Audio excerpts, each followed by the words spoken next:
Malgré de nombreux zones d'ombre, ils ont encore cette lueur d'espoir. Celle de trouver un toit, à l'écart, sur la plage de Kataye, loin des habitations pour éviter tout dérangement, un abri de fortune dans lequel est installé 7 réfugiés d'origine palestinienne. Ce soir, nous dormons un peu. Dormez un peu. Chaque jour, le voleur arrive. Chaque jour. Dans ces conditions, certains réfugiés ont perdu du poids, d'autres ont contracté des maladies. C'est le cas de Mahmoud Dawichi, atteint de paludisme. Ça provoque quoi? Acide. Non manger, acide.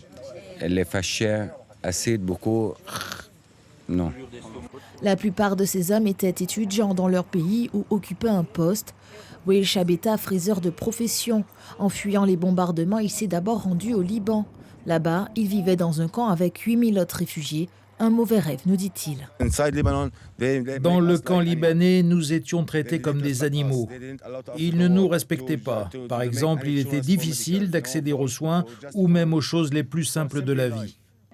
Vivre loin des bombardements leur coûte d'accepter leurs nouvelles conditions de vie. Mais aujourd'hui, ils constatent un décalage entre leur situation et les valeurs républicaines françaises, car pour eux, s'intégrer, c'est d'abord avoir un accès à un hébergement digne.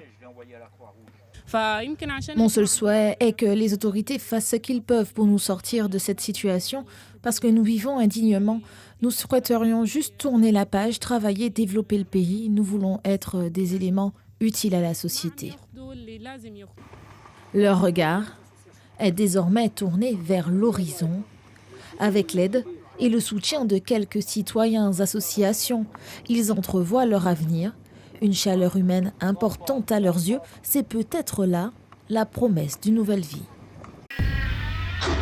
Suivez l'info sur Guyana Première, télé, radio et Internet.